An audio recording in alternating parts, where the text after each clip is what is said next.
Victory at last.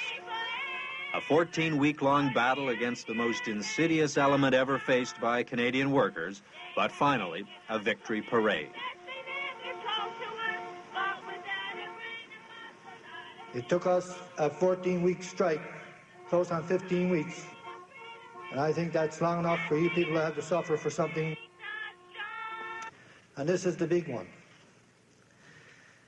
The company and the union hereby confirm their objectives and intentions to maintain operations with the avoidance of unnecessary dust exposure to employees of the company as a primary objective.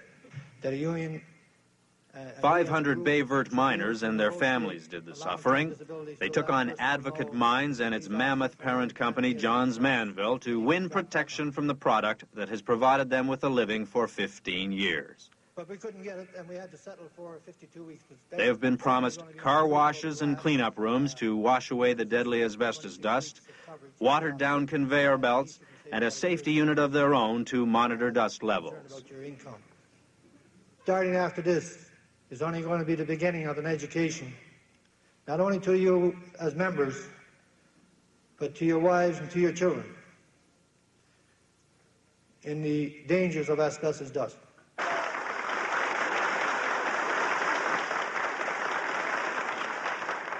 The miners of Baie Verte used to tell a joke about how their town was the most fireproof town in the world. They used to say there was so much asbestos in the ground and asbestos dust in the air, nothing here could ever catch fire.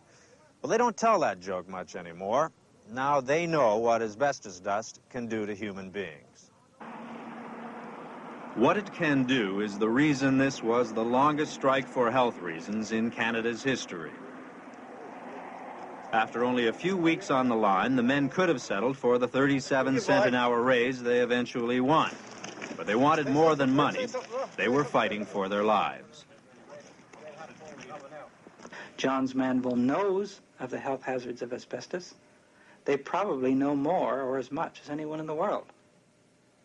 But they seem to have had a rather callous disregard for the workers' long-term health.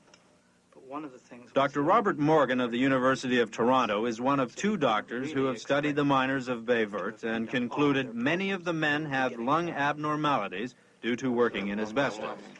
Given the kinds of dust levels that those men are being exposed to and the history of all asbestos workers, whether it be in this country or others, we know that some of those workers will get asbestosis. We know that some of those workers will die of asbestos-induced cancer. The land around the town of Baie Verte is virgin forest.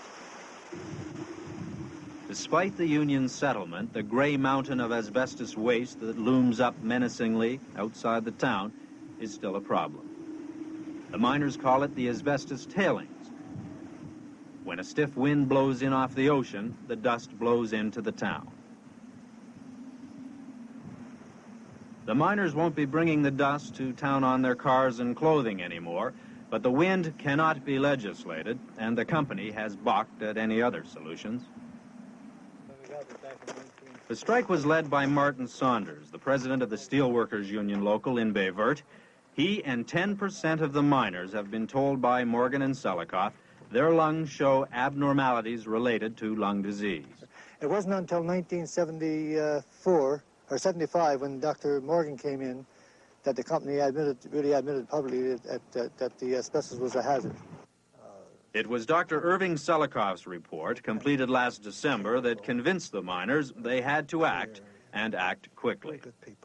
We generally find that after there's been inhalation of the dust, that there's a quiet grace period. Nothing seems to go wrong for 5, 10, 15, 20 years.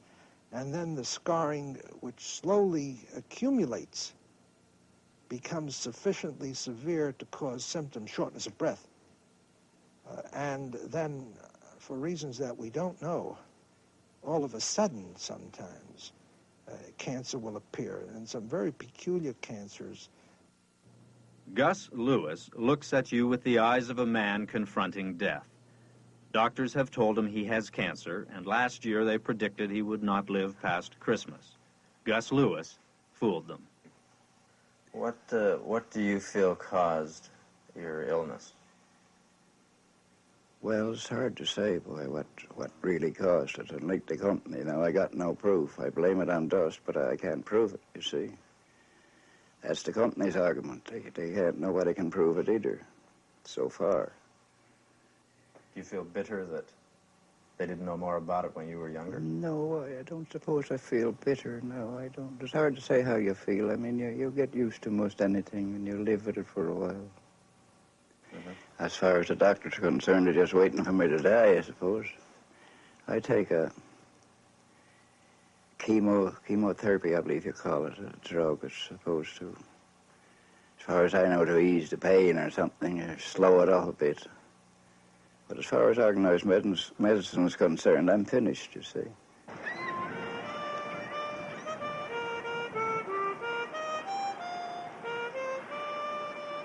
During the strike, the miners who live on the sprawling slopes of northern Newfoundland had little problem finding things to do with their time.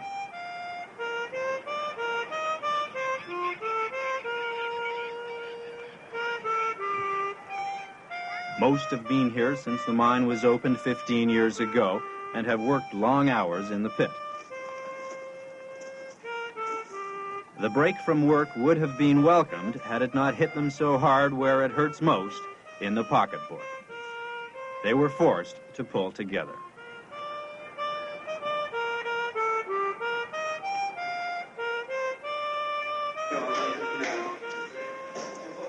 Strike pay ranged from $30 a week for a single man to $70 a week for a family of 10. Union loans, interest-free, helped ease the burden, and more than one $10 bill was stuffed into the pocket of a needy friend by a man who knew it would never be repaid. Donations poured in from across Newfoundland. One $20 check came from Edmonton, Alberta. The backbone of Baie Verte was its women. They provided moral and financial support during the strike, driven by love for their husbands and families, a love that kept them going. No complaints. Just go all the way. They were going to go until we got what we wanted. I don't know if you heard that if this didn't come to what it did, our next step was Confederation building. What were you going to do there? Pressure on the government. Or try what we could. You're the wife of a man who, at the moment, may be working in a very dangerous business. How do you feel about that? I'm not too good. I've got 8 children.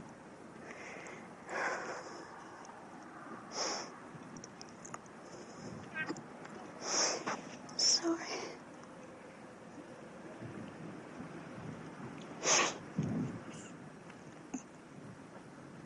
Oh, just give me cut out. The worry is that great, eh?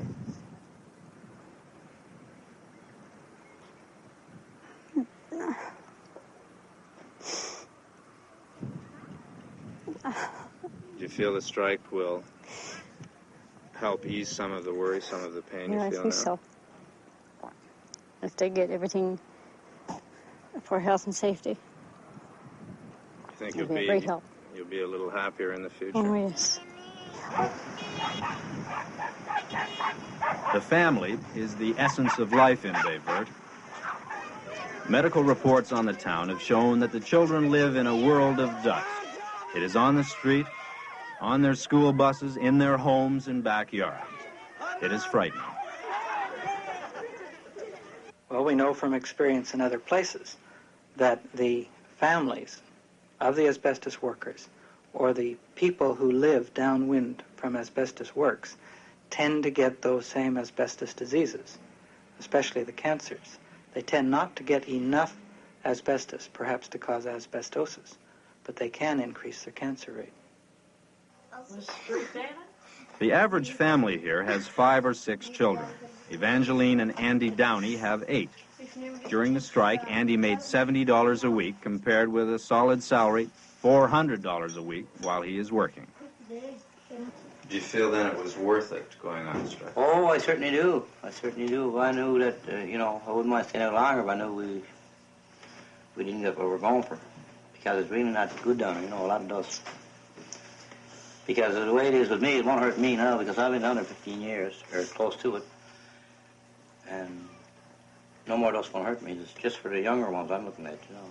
I hope everybody's the same. If they don't control the dust from the tailings, it's not going to do much for the town. We're still going to get the dust. And even, you know, the fiber's so bad, the dust coming from it, now you put something black on the lawn. You go out and take it in, and it's right full of fiber. We were wondering what it used to be. Till they come and told us. Doctors come out and told us what it was dust. So, I mean, the children are getting that down on their lungs. And that worries you? Oh, whatever. Yes, that worries you. I wouldn't want them to die young.